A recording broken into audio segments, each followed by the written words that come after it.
Welcome to episode 2 of Bad Breakers.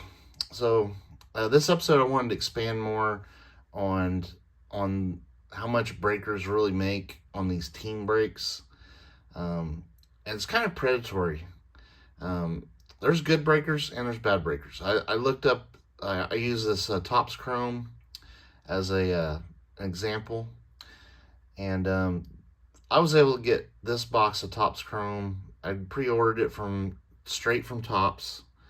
I believe it was, around the $300 mark with taxes and everything. So you have to know that, like the Fanatics breakers, they get a pretty good price, surely better price than I get. And especially like the big breakers, they definitely get a much better price than like you or me could get buying straight from Topps.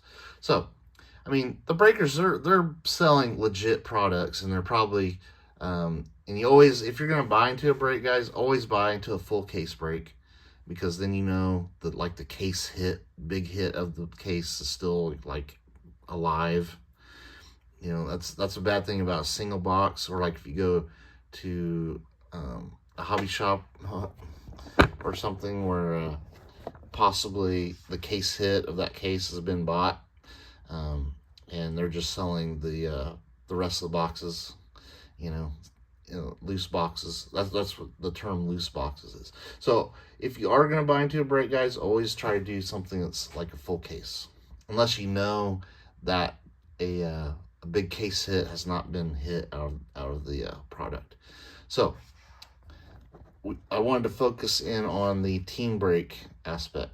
So this is why I think team breaks are especially predatory, because if you go and add up all the prices of all the team spots that they sell, like a team break means, like, let's say you want to you want all the Redskins from a case. So you would go and buy just the Redskins. Now, in a product like this, the Redskins are going to be super expensive, because you have Jaden Daniels rookies and the possibilities of getting his cards. So obviously the big teams are going to be pretty expensive. But let's just say you're a Carolina Panthers fan, and if there's no expensive Carolina Panthers, you could get all the Carolina Panthers for, a much less price than like the Redskins. But anyway, when you buy into a team break, you get the cards from that team, from that box or case or however they have it set up.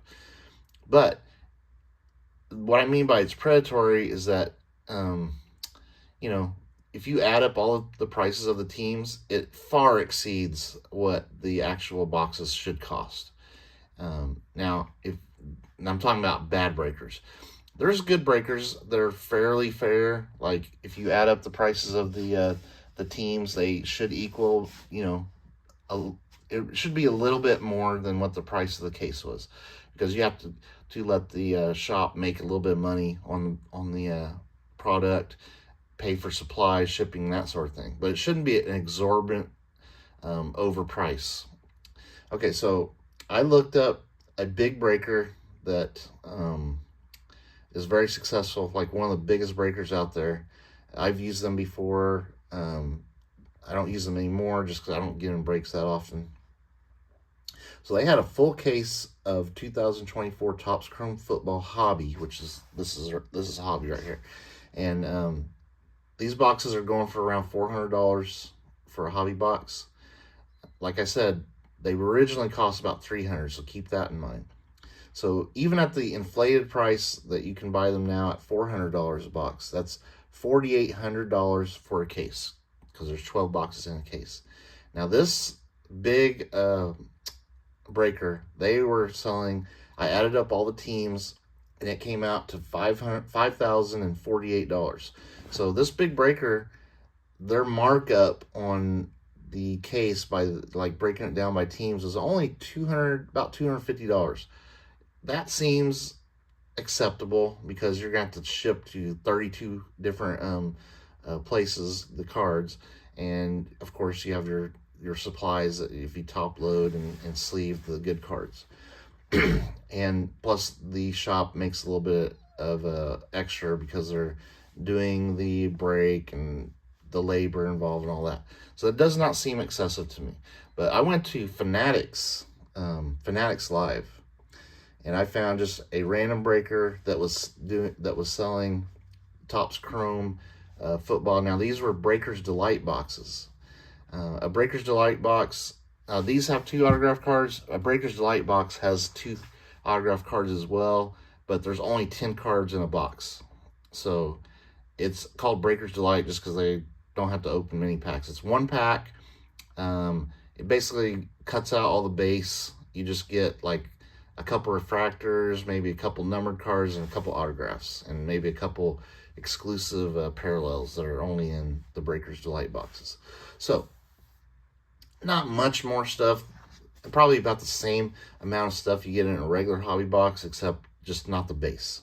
So those boxes are actually going for $475 a box, which is still, you have to think these boxes probably cost $325, $350 around there from the manufacturer. So a full case, and there's 10 boxes in a case. So even at the $475 a box, you're talking about that box, like you can buy a case of that anywhere for $4,750 or less. That's you can. I'm just using a big seller that sells them right now for $475 a box. So this breaker has a case that they definitely paid no more than $4,750 for, and they are doing their team break, and I added up their teams that they were selling them for, and it was $5,557. So they are making over $800 pure profit on that case. At bare minimum, they're making that much profit. Like I said, they more than likely got this case for much less than what we can just go buy it on the secondary market right now. And considering 10 boxes per case, that is them making $80 profit on each box. Way more than they need to pay the labor, because these Breaker's Delight boxes take probably 10 minutes to open a whole case of 10 boxes. They're 10 packs, you know what I mean? 10 minutes of labor. The sorting is super quick. I mean, you're talking, there are 10 cards a pack, so there's 100 cards total. That's like less than a hobby box, probably.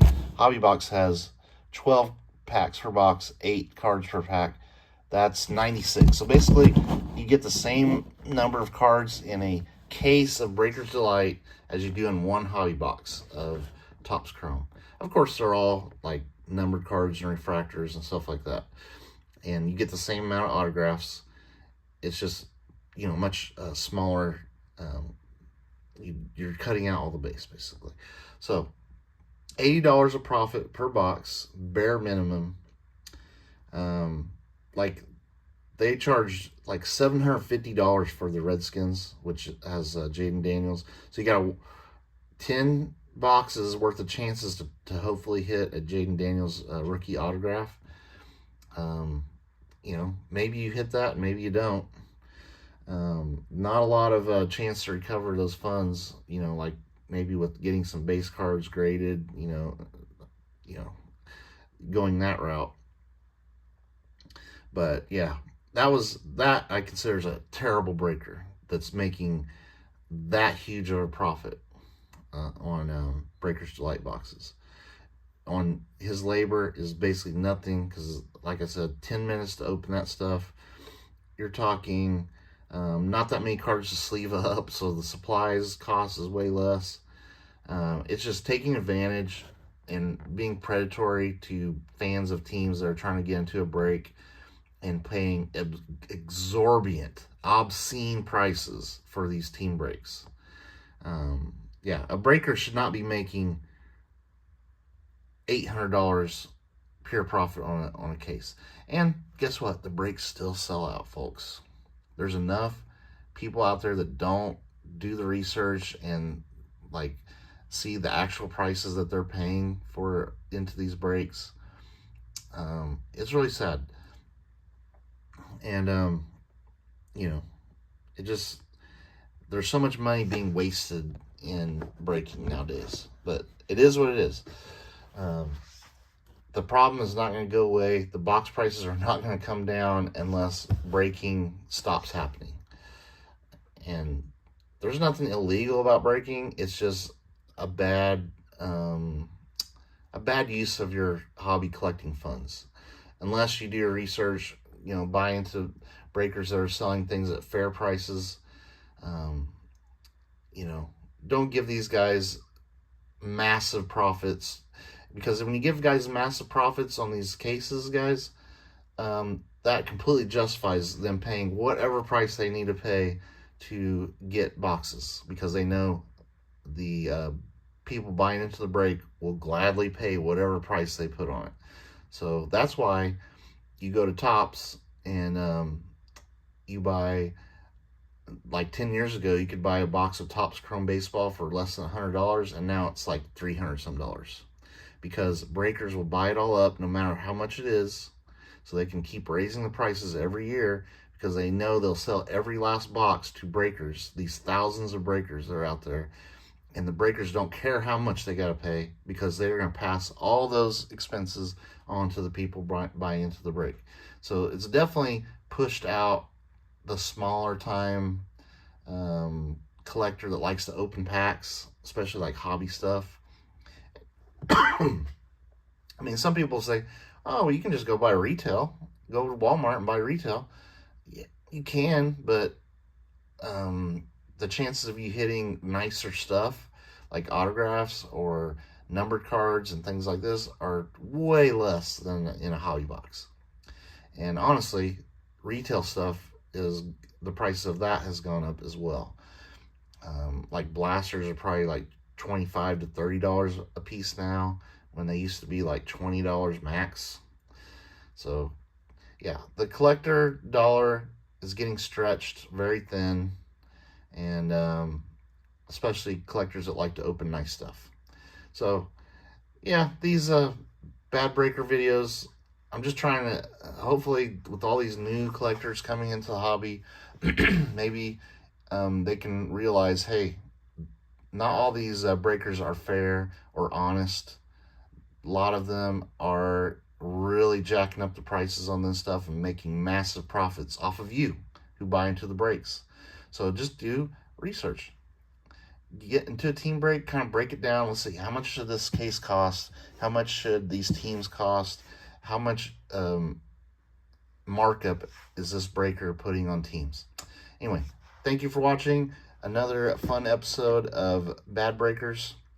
Next week, or next episode, maybe we'll dive into a really bad thing that sometimes happens in braking, and that's when breakers try to steal your card, your hit. Ooh. And believe it or not, some of these breakers have been so dumb to actually get caught on camera stealing your hit. All right, so only brake with people you trust. All right, thank you for watching. Stay tuned for more videos. Camera is really neat.